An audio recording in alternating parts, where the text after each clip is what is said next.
Never be afraid to speak with your voice for honesty, truth, and compassion against injustice, lying, and greed. If people all over the world would do this, it would completely change the earth. These words, once stated by William Faulkner, illustrate that the one thing that we have to change the world is our voice. Our words proclaim truth, provide encouragement, and spark inspiration in the hearts of those around us. But our words need a voice that can speak to the broken, fading, and dying hearts of our generation. We are all needed to speak loudly and truthfully through compassion and love in order to create this truth and speak it to the hearts of our peers. Mr. John Stonestreet, who is going to be speaking next, has been this voice to our generations.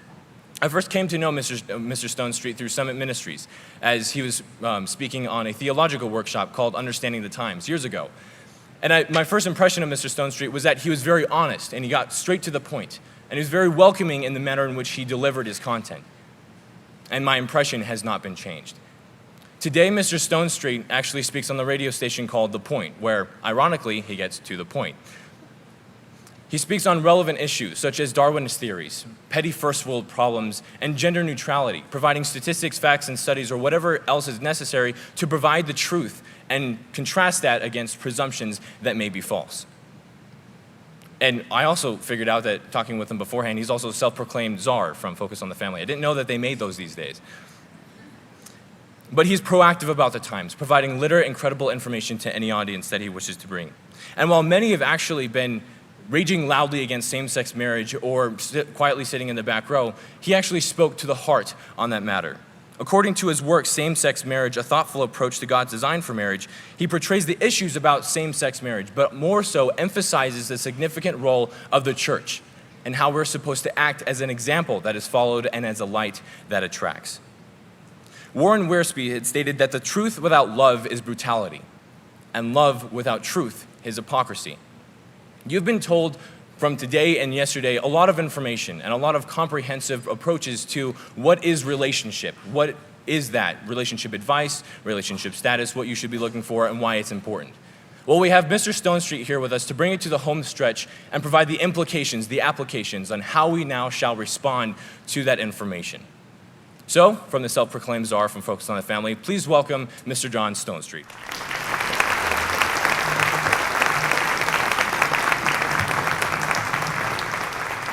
Thank you, sir. Of all the introductions I've ever had, that one was the most recent. How we doing? Are we guys doing all right? Great to see all of you. You can go ahead and pull up the slide. My name is John Stonestreet. I'm really excited to be a part of this. When Professor Walters talked to me about what he had in mind for this forum, I was really excited. And when I saw the lineup, I was really pumped to be a part of it. You guys have received an awful lot of content and an awful lot of information about what it means to live in this current culture, or how to think, I guess, about this current culture of sexual brokenness. Now, the question is, how do you actually move this forward? That's actually why that Sean McDowell and I joined together just recently to write a book called Same-Sex Marriage. And it really came from me, the reason that I decided to write it, other than I wanted to tackle a topic that would make me the most amount of friends possible. I decided to write this book because of two equal and opposite reactions that I received to this topic. A buddy of mine was talking to a youth pastor of a large nationally known church, and this youth pastor looked at him about a year and a half ago and said, on talking about same-sex marriage, "That ship has sailed. I'm not going to talk about it anymore." Think about a youth pastor living in today's culture that decides, even if he, by the way, agrees with same-sex marriage or doesn't agree with same-sex marriage, actually decides just not to talk about it at all. Listen, as Christians, we don't always get the privilege of having the conversations we want to have. We live in a cultural context that oftentimes, as N.T. Wright said, forces the conversation on us. On the other hand, just about a year ago, I was standing with a pastor of a large church who had joined in his state to fight the legalization of same-sex marriage. This guy was a culture warrior, and he had lost. He was a culture warrior, and he was battled, and he was bruised, and he was weary. And he looked at me, and in all sincerity, he said, "John, it's over, we've lost." And I thought, good heavens, it's over, we lost. What's it and who's we, right? Does God look down the day after something happens in the Supreme Court and goes, ah? Does he ever do that? Is Jesus Christ going to look down after another shoe drops from Justice Kennedy and say, okay, I didn't expect that, I got to go back in the grave? So we've got to think about this on a different level.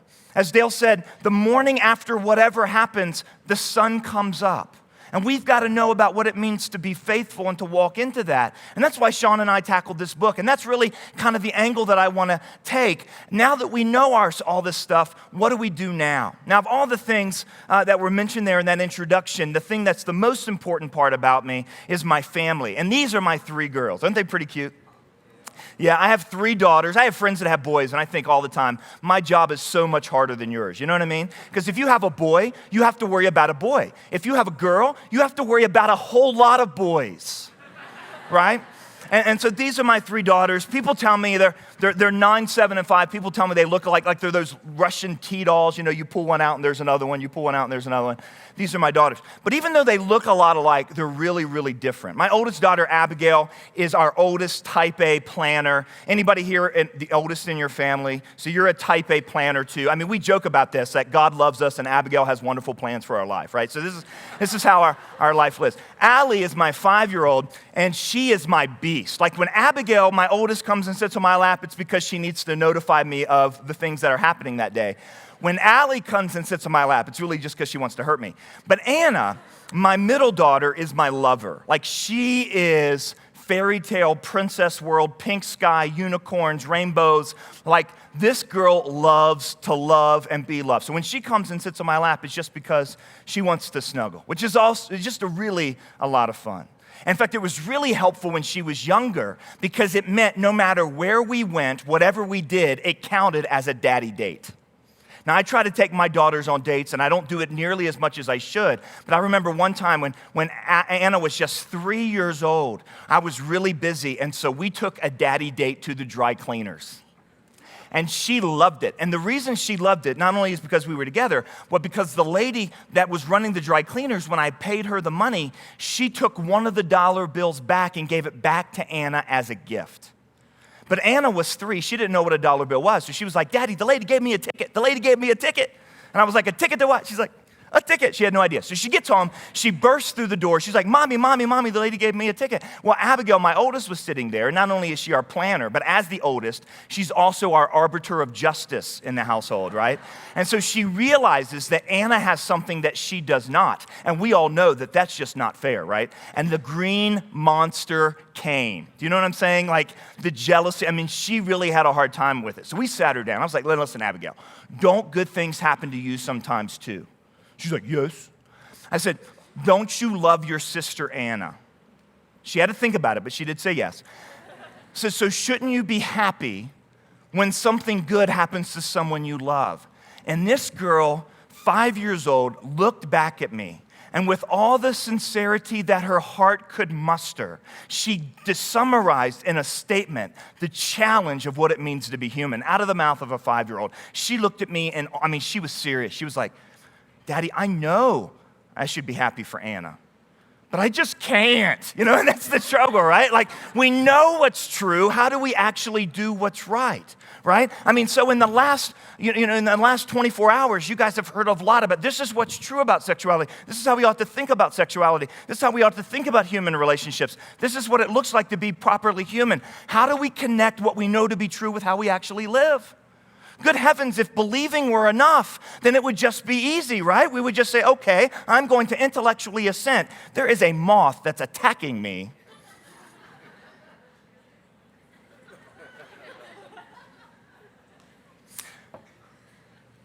I'm like those dogs on Up. So, there's this back. What is this? Somebody's got a remote control and is steering that thing. Where was I? You don't know either. How do we, if just saying it were enough or just assenting to it or believing it was enough, then that would be easy. But the question is, how do we put that together with how we actually live? How do we actually connect what we know to be true with how we live? Now, listen, in the world of sexuality in particular, the church has really struggled with this one. And it's walked through a number of strategies to try to help young people stay pure over the last couple years. I remember when I was growing up, for example, it was fear, right? Don't have sex before you're married because you'll get a disease. Or you'll get pregnant. And they often talked about the two, like getting pregnant was the same as syphilis, right? I mean, it was also this problem for the whole pro-life issue. But I remember growing up and it kind of scared us, and that sort of stuff. And then Magic Johnson was announced as having HIV. Dude, that kept us pure for like 6 weeks, right? I mean, that really scared us straight for a while. But what happened is we started to realize, and by the way, our society, what it has done, it's been able to more and more remove the fear-based consequences of our decisions. Did you notice Magic Johnson didn't die of AIDS? In fact, he's more successful now than he's ever been. And our culture is able scientifically, without a framework of operating for the human good, it's very good at removing consequences from our behavior so we don't have to do it. And so then it moved. It moved from a fear-based approach to a commitment-based approach. You might call this the big rally, big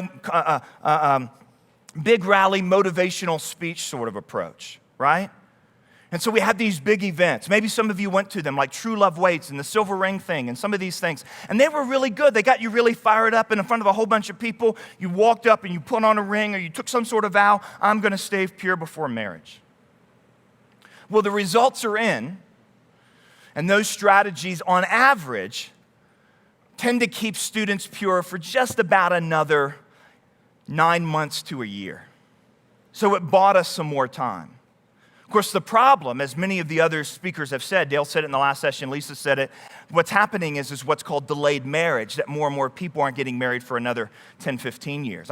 I've worked with the student ministry for a long time, and I remember 10 years ago, we used to sit around and go, well, wait a minute, how do we help these students make good sexual decisions, for the next 3 years until they're married? Now we sit there and go, how are we going to help them make good decisions when it comes to sexuality for the next 10 to 12 years? Right? So that didn't work. And then it moved to another strategy. And this strategy sounds really good. But in the depths of the brokenness, of the sexual brokenness that we see in our culture, it's just not enough. It's what my friend Gina D'Alfonso, who works with us at the Breakpoint, on Breakpoint Radio, this is what she calls princess theology. Princess theology is this idea that if you just do what God says, if you just follow God's rules, God will bring along your Prince Charming or Princess Charming. It's like this basically prosperity gospel of sex. That if you do the right thing, you're guaranteed this happy outcome. And it sounds good, and trust me, as the dad of 3 little girls who really, really, really like Disney and princesses, good heavens, that song, Let It Go, has been stuck in my head for a year. My oldest daughter came to me and she's like, Daddy, I learned to play it on the piano. I was like, great, now I'm going to have to burn the piano. But I would love to be able to use this strategy, but there's 3 reasons, and maybe you grew up on this strategy, and maybe some of you are at that point, you walk in that Christian home and so on, and you got this promise, God's gonna bring my Prince Charming, God's gonna bring my Princess Charming, something like that. The problem is 3 things. Number 1, the Bible never promises you a prince or a princess. It just doesn't. It just doesn't. I've heard speakers talk about like Isaac and Rebekah and how God brought them together. Yeah, do you really want to be a patriarch's wife, ladies? It didn't work out so well. There's books like When God Writes Your Love Story. And listen, I believe God writes our love story, but God wrote Hosea's love story too.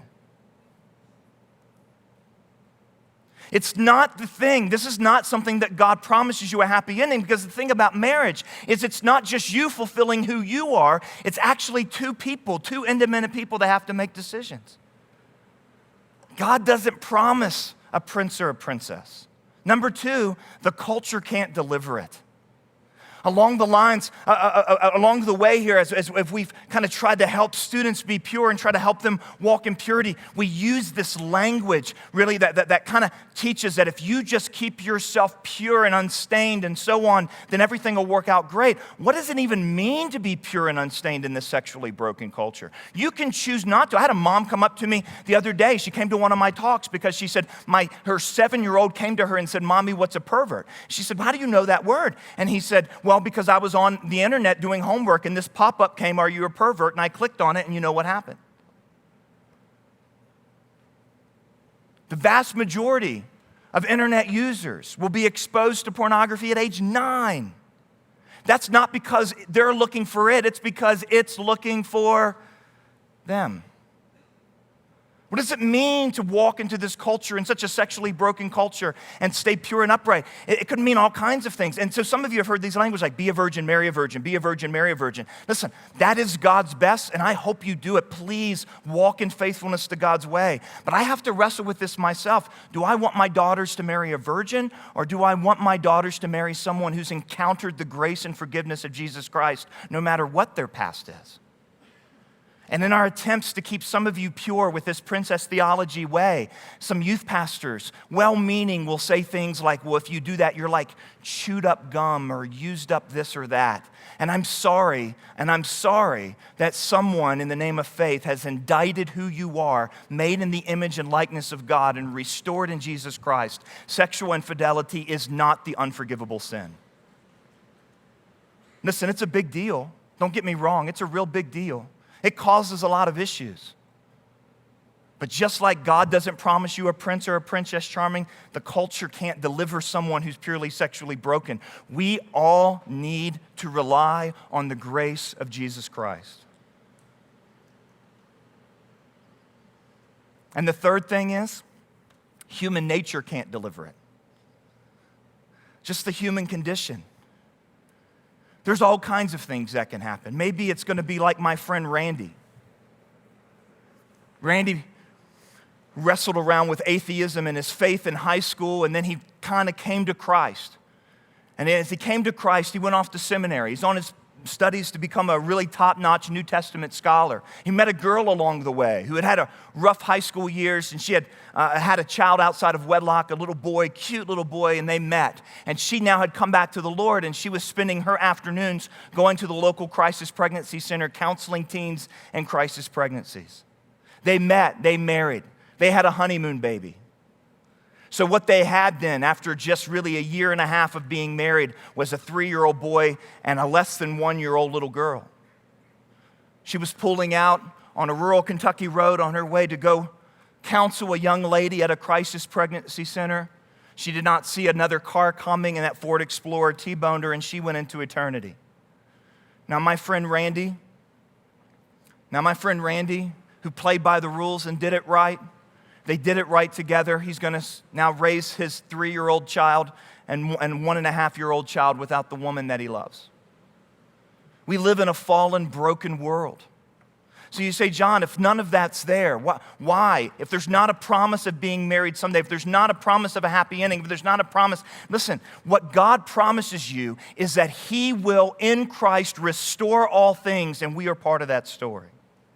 That's what God promises you. God doesn't promise us this happy ending or that happy ending. God promises us that the entire story of the world is in His hands, and at the center is the God who became flesh and dwelt among us and lived among us without sin so that He could make all things new, including you and me. So why should we pursue this understanding of purity? It's simple. Because it's true. Because it's right, because it's good. And walking with this understanding in such a sexually broken world is going to be enormously impactful and enormously important in the coming days. How do we do it, though? How do we connect? How do we actually live what we believe? To do this, I want to go after 2 thinkers. One has already been mentioned. I'm sure the other one has too. 2 ancient thinkers. But what I'm after here is what Dallas Willard described as a well-ordered heart. What does it mean to follow Jesus in a broken place? Willard calls it a well-ordered heart. Those people who are prepared for and capable of responding to the situations of life in ways that are good and right. Let's be honest, for you and me, for a lot of our friends, for a lot of our generations, both the Xers like me and the millennials like you, what we do is we live in a culture in which most people are victims of the culture. In other words, most people are shaped by the culture they live in at such a way. And what Willard says is, someone with a well-ordered heart, it doesn't matter what's happening around them, they're able to actually walk straight. This is actually what Edmund Burke called the moral imagination. Even if you don't always know what's right, you actually have the gut, the level, the actual way of actually walking into the world. Have you ever met someone like this? That no matter how crazy it is, they just seem to know the right thing to do? How do we form this sort of imagination? How do we form this sort of understanding? How do we actually form this sort of character? Look, we could do a whole separate symposium on the ethical challenges that relate specifically to the businesses and the callings and the jobs that you're walking into because of our new understanding of sexuality and relational brokenness. When we talk about bioethics, when we talk about sexual ethics, these impact each and every single one of the areas in which you're studying to walk into. What is it going to be like to walk out and work those decisions? And I think the answer lies in two thinkers. The first one I want to go to is Aristotle.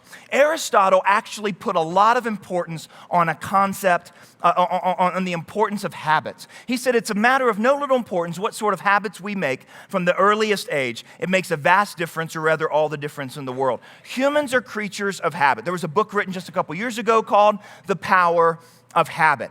And basically it said that something like 40 to 50% of our day we don't even think about, we just do, right? So like, I don't think about brushing my teeth anymore every morning and every night. I just do it because it's my habit. My daughters, I have to remind them because it's not yet their habit. When I tie my shoe, that rabbit goes around the tree and in the hole every time. When my daughter ties the shoe, her rabbit's nuts. You know what I mean? It goes every different direction. When I go to work in the morning, I don't think about turning into Starbucks. It just happens to me. It's not my fault, right? These are the ways of habits. We are creatures of habit. Can I, and I'm leaning here on another thinker named Jamie Smith, walk through 5 areas of habits that I would encourage you to develop, to examine and develop. The first area of what it means, and basically as we relate here on this earth between us and God, 5 things we should examine. Here's the first one. What are my loves? Now, we often don't think about loves as habits. We think about loves as feelings. Loves are not feelings. They consist of feelings, but they're way more than that. What I mean by love is this. What do you choose to be habitually intimate with or to? We have habitual intimacy. Scripture says where your heart is, that's where your treasure will be. This is a very Augustinian idea. Augustine would say, we are what we love. And what he says is 2 things. Number 1, you have to love the right things. To love the right things is to aim you away from what God has intended for you to be. And there's a lot of things we choose to be intimate with. And if you want proof of how our intimacies actually impact our own souls, here's an example from the manufacturers of Viagra. Now, we know what Viagra is, I'm assuming. It's a pill that's supposed to help the elderly men perform in sexual situations. I've seen this report twice that the manufacturers of Viagra have discovered a whole new audience for their product that they did not anticipate, and that's 20 and 30-something-year-old young men. Now, why would men in their 20s and 30s need that sort of help when it comes to sexual situations? The answer is this.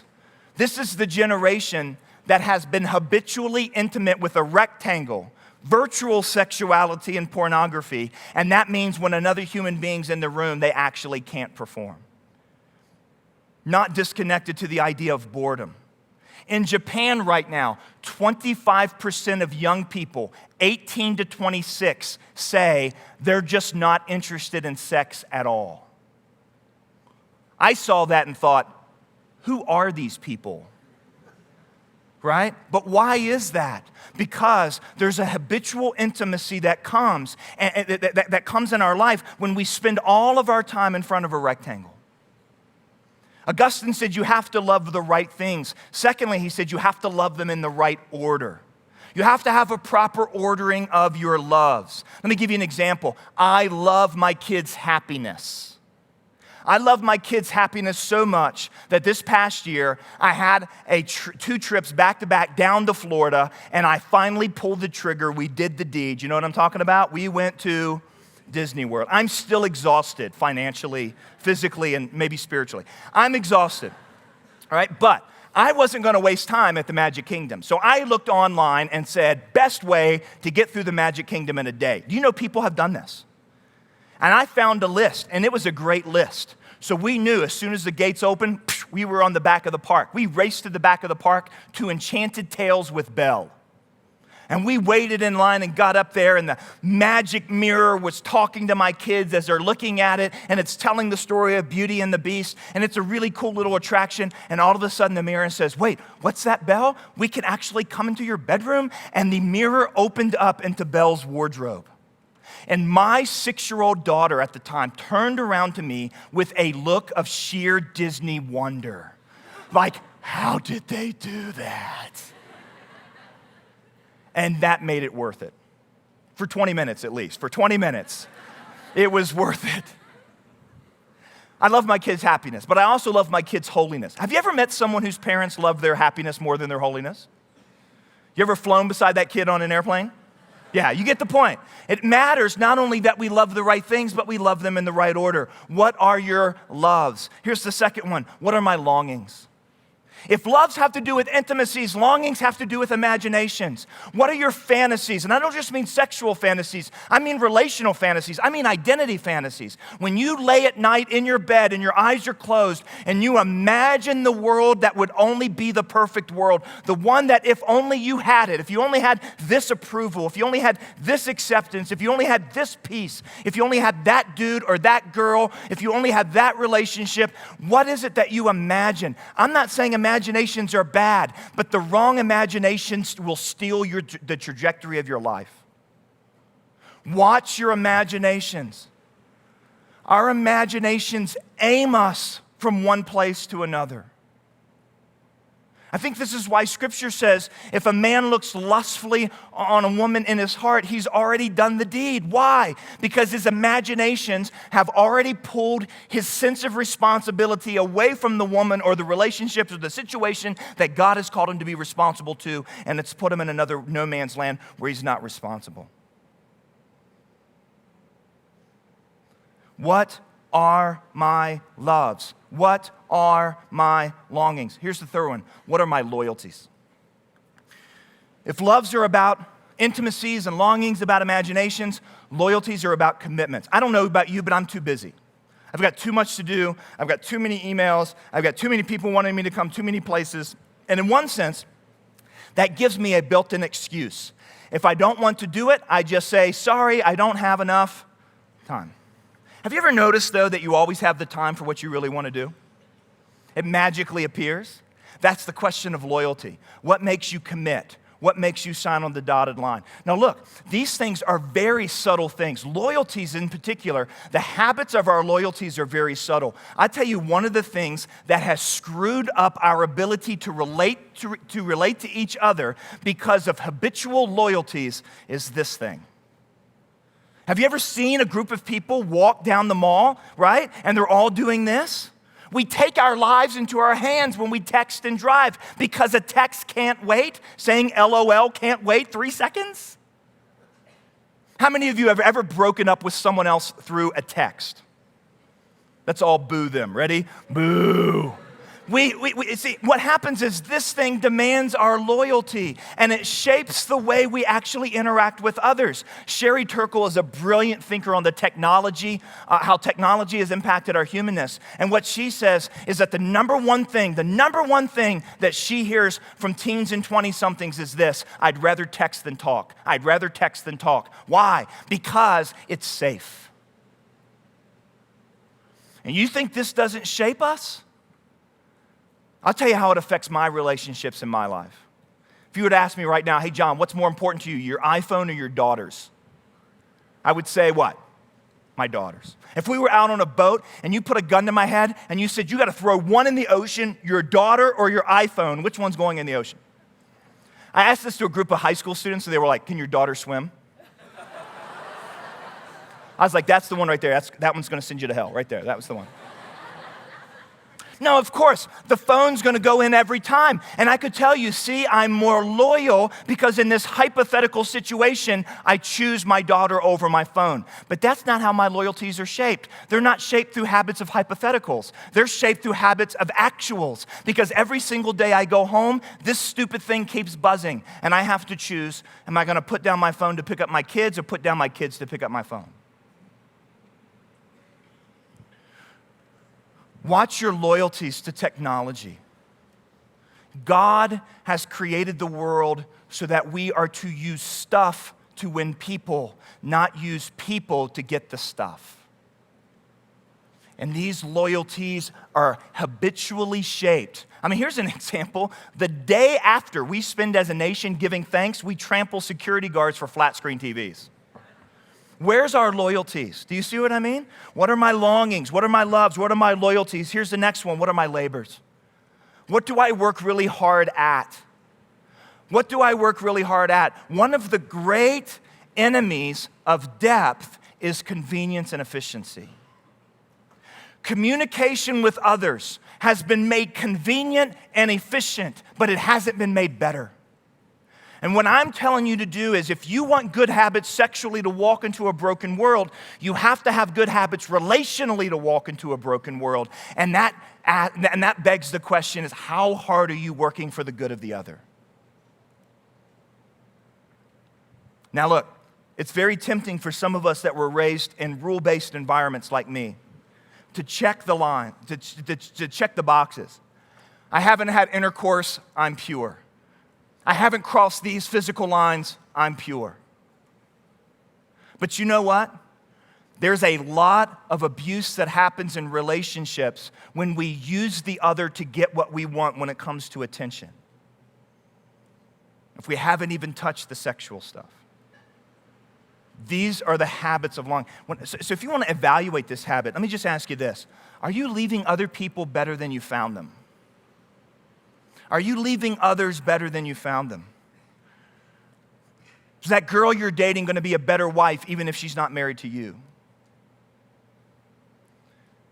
Is that girl you're dating going to be a better minister to the church of Jesus Christ even if she never gets married and she is a godly servant and living out a calling and a vocation and a career and in her church?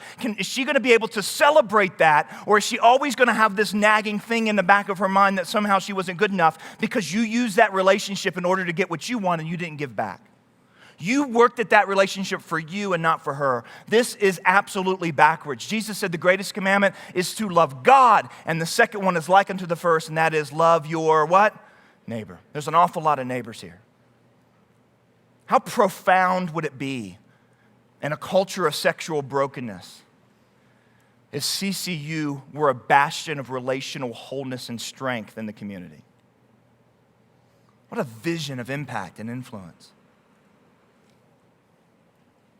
You would earn the right to speak to the brokenness around you. Fifth, what are the liturgies? Liturgy is just another word for rhythms or forms or habits, just things you go through.